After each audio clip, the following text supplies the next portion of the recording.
Assalamualaikum warahmatullahi wabarakatuh. Jumpa lagi di channel YIB Farm. Berkah sholawat, maksiat minggat, kambing domba sehat. Kali ini bersama Pak Yahya lagi, idola kita bersama.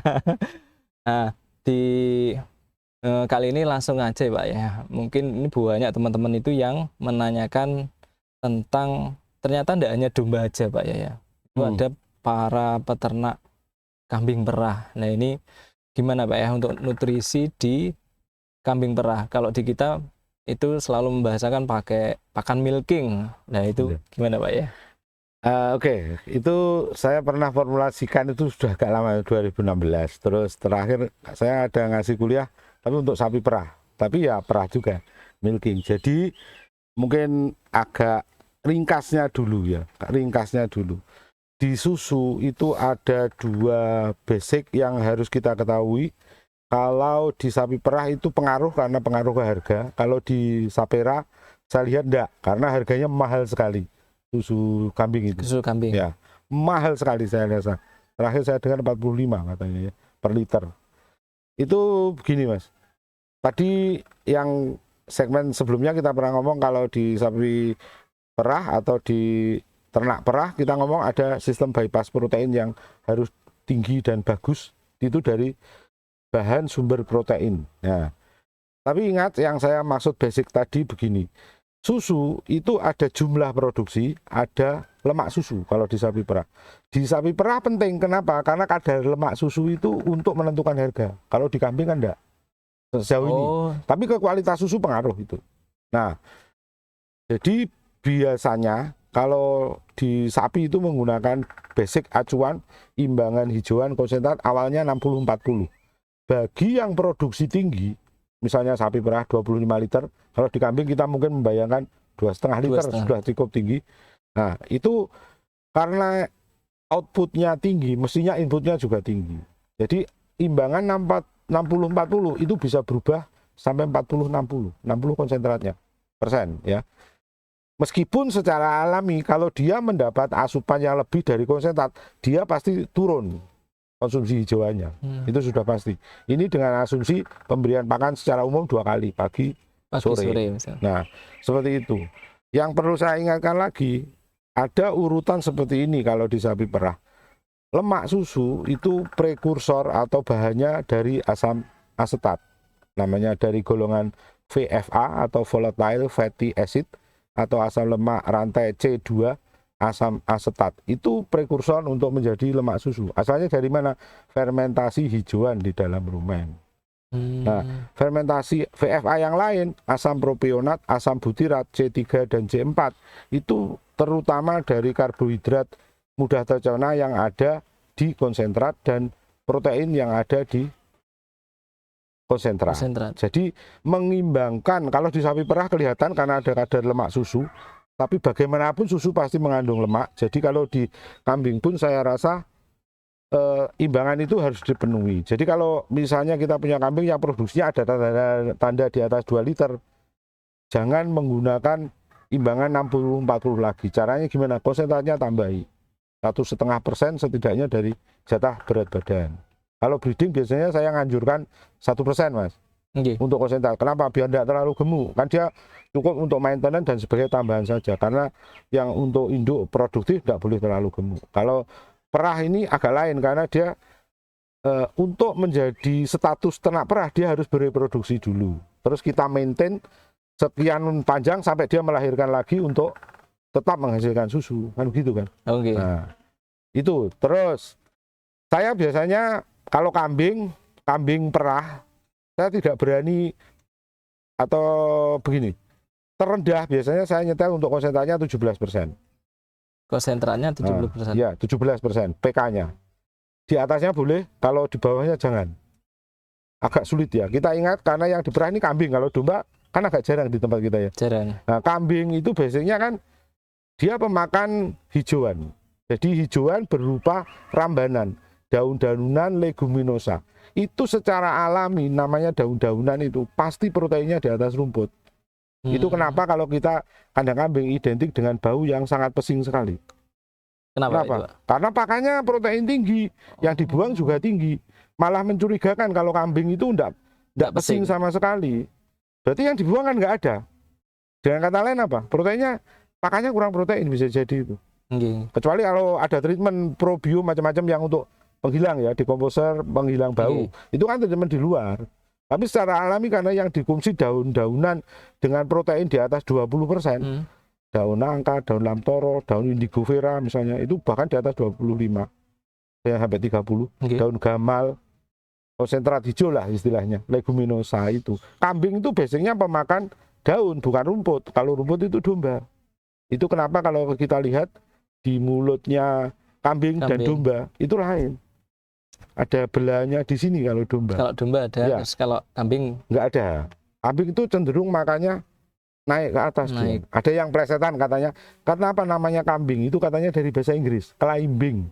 Terus orang sini salah dengar, jadinya kambing. Katanya begitu. Climbing. Nah, climbing naik-naik artinya kan. Nah, terus kalau domba itu dia diciptakan dengan desain yang lain karena dia diciptakan dengan sistem makan yang namanya close grazing. Jadi dia merumput dengan rumput yang sangat pendek, di mana sapi tidak bisa menggigit lagi, domba masih bisa. Domba memang pemakan rumput. Kalau kambing dalam namanya evolusi spesiesnya, dia masuk kategori konsentrat selektor. Jadi dia makannya daun. Kalau ada daun umum, kambing milih pertama daun muda. Secara naluri dia tahu yang lebih muda itu lebih tercerna, proteinnya lebih tinggi. Yang agak mirip dengan ini rusa. Rusa lebih ribet lagi makannya.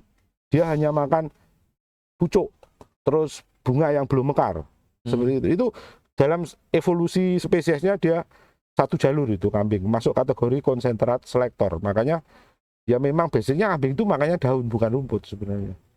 Kalau untuk kambing perah berarti semisal makanannya hanya rambanan-rambanan tadi, apakah cukup, Pak? Nah, kalau enggak cukup? Seharusnya gimana? Cukup. Seharusnya cukup ya. Bisa. Kalau diimbangkan hijauannya biasanya ada yang pakai 60% leguminosa, 40% rumput. Ya. Itu alami sekali. Yang kita modif itu kan kenapa? Karena kita ingin menghasilkan susu yang lebih itu dari anaknya untuk kita jual. Yang nakal kan kita mas sebenarnya. Iya kan? Nah, kita modif dengan pakan yang agak tidak alami karena dia harusnya makan daun saja. Kalau dituruti daun saja mungkin karena dia voluminous, jumlahnya besar di dalam perut kan agak lama dia pencernaannya. Ya dia tidak bisa makan banyak sekali karena asupannya keterbatasan karena volume itu menyebabkan intake yang terbatas juga. Ya kalau pakannya terbatas karena lamanya tinggal di dalam saluran pencernaan, ya produksinya tidak seperti yang kita harapkan pasti. Ada bisa diprediksi seperti itu. Itu kenapa ada tambahan konsentrat. Modif lah ini. Modif. Ya.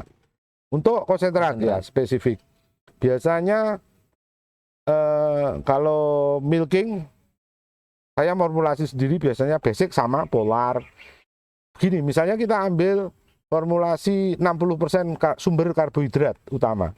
Saya anjurkan jangan tunggal, polar saja misalnya. Kalau memungkinkan pakai misalnya gabungan antara polar, TGF, dedak misalnya. Itu untuk kebutuhan karbohidrat. Jadi bervariasi. Kalau misalnya nanti ada kelangkaan barang, setidaknya kita tidak tergantung hanya satu barang. Misalnya maksud saya gini, polar, tiba-tiba seperti kemarin Ukraina perang, tiba-tiba dia tidak kirim polar ke sini atau gandum ke sini. Polar hilang dari Indonesia. Ya karena kita sudah ada cadangan bahan pakan yang lain seperti itu. Jadi biasanya dikategorikan karbohidrat utama di 60% dibagi itu. Terus sekitar 30% kan usahakan dari bungkil-bungkil itu kalau untuk perah. Ya kalau di sini yang ada mungkin bungkil kopra, bungkil kedelai masuk, meskipun kalau bungkil kedelai langsung aja 10% aja, jangan terlalu tinggi kalau untuk perah. Ada pakai bungkil yang lain. Bungkil kopra itu juga bagus untuk kelemak susu. Terus bungkil inti sawit. Nah, bagaimana dengan produk turunan jagung yang seperti tadi CGF itu masuk, CGF masuk ke karbohidrat, DDGS itu ada keuntungan yang lain karena dia proteinnya 27. Meskipun dia dari jagung, CGF 21, lebih tinggi DDGS. Jadi kalau DDGS lebih mahal dari CGF masih masuk akal. Masih masuk akal. Jadi di formula dengan penggunaan dengan batasan tertentu masih masuk. Terus yang di sini saya coba bagus di di apa namanya PE dulu ya, kambing perah itu yang PE itu pakai itu. Ada yang nyebut dedak Bekantul. kacang hijau. Oh, dedaknya kacang hijau. Atau polesan, sebenarnya itu polesan kulit kacang hijau dari industri itu juga bagus. Itu baunya seperti tepung rumput ya. Itu Jadi seperti daun kering yang digiling. Karbohidrat, Pak? Protein itu. Oh, protein. Sumber protein. Itu berapa ya kemarin? Masih mungkin sekitar 25-an ya, 21 sampai 25 masih ada. Jadi karena dia dari biji-bijian leguminosa, kacang hijau itu kan leguminosa, itu bagus. Susu juga oke. Sebagai alternatif lah setidaknya kalau daerah tertentu mungkin di tempat kami Bukit Kedelai tidak ada. Dia kan juga dari kacang-kacangan juga. Nah, itu yang di industri ada, kalau di tempat kita masih bisa dibayangkan, terus bisa diusahakan untuk dibeli, masih ada. Berarti tadi berapa Pak yang karbohidrat untuk yang konsentrat milking ini karbohidrat? Ya. Itu berapa persen? 60-an, terus 30-an protein. Ya, terus ada tips yang lain. Karena susu itu metabolisme tubuh induk yang kalsiumnya tinggi.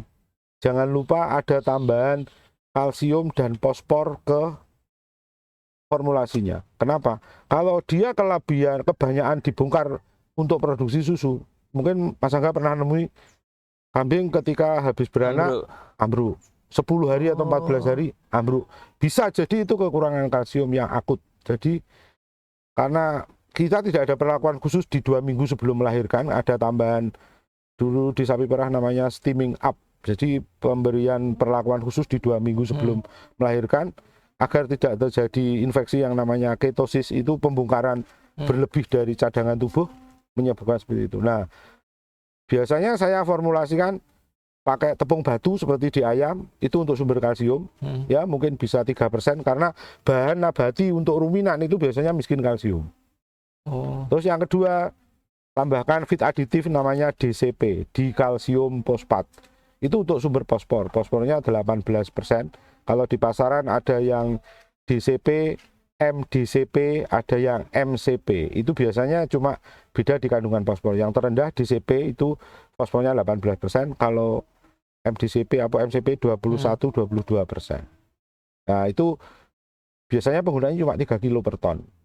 3 kilo maksimum. per ton. Ada yang pakai 1,5. Kalau kita lihat bahan lain ada yang sudah ada sumber fosfornya, tapi kalau dari nabati agak susah ya. Dia memang ditambahkan di unggas pun di formulanya ditambahkan itu. Jadi untuk memastikan kecukupan mineral makro, kalsium Ca dan fosfor P itu di formula ditambahkan grit atau biji batu atau limestone chip bahasanya, terus ditambahkan dengan DCP. Pastikan untuk milking tambah itu, karena susu, mengingat produk susu yang diproduksi oleh ternak kita itu tinggi kalsium dan fosfor karena dia dicadangkan untuk pertumbuhan anak. Nah, pastikan itu. Yang ini beda, pastikan dulu dengan yang fattening agak beda ini. Untuk kebutuhan CAP, kalsium, fosfor ini harus dipastikan untuk mencegah kejadian-kejadian yang tidak diinginkan. Yang sehubungan dengan ini, Pak, kalau sudah dikasih mineral block, bagaimana? Mineral block setahu saya itu trace element atau mineral mikro. Meskipun carriernya ujung-ujungnya kalsium juga. Yang untuk bentuk keras itu paling carriernya seperti premix itu carriernya biasanya kalsium. Tapi demi keamanan untuk Ca dan P pastikan masuk di formula. Kalau mineral block, mineral jilat itu biasanya dari mineral mikro atau trace element itu biasanya yang dikasihkan. Kalau dia butuh jilat, kalau tidak butuh tidak jilat, tidak kekurangan. Secara itu seperti kita katakan itu pembeliannya ad libitum karena dia ada di situ terus, dan apabila ternak secara insting ada kebutuhan, dia free choice, bisa milih kalau saya butuh jilat, kalau tidak butuh tidak jilat. Nah, pokoknya seperti disediakan itu gitu disediakan di situ. Mungkin itu Mas Angga. Jadi gitu teman-teman, berarti intinya kalau bicara soal pakan milking itu apa, kita tidak hanya berburu menggebu-gebu gimana target susu produksinya, cuman ternyata ini tadi harus juga apa, upaya preventif untuk tadi kejadian misal ambruk sebelum melahirkan dan sebagainya itu. Jadi juga untuk apa, kesehatannya juga ngoten nggih Pak, ya, preventif. itu hubungannya kalau nutrisi namanya defisiensi ya. Kekurangan asupan yang parah ya seperti itu, bisa tubuhnya panas, ambruk itu sering saya temui kalau yang salah setelannya yang di kalsium terutama. Di kami dulu juga sering. Gitu teman-teman, mungkin pembahasan soal pakan milking. Nah, bagi teman-teman yang pengen gabung di grup YIB Farm Berbagi Ilmu, bisa chat admin di 0812 1212 3362. Mungkin ada teman-teman yang pengen langsung konsultasi ke Pak Yahya, bisa via email atau chat langsung.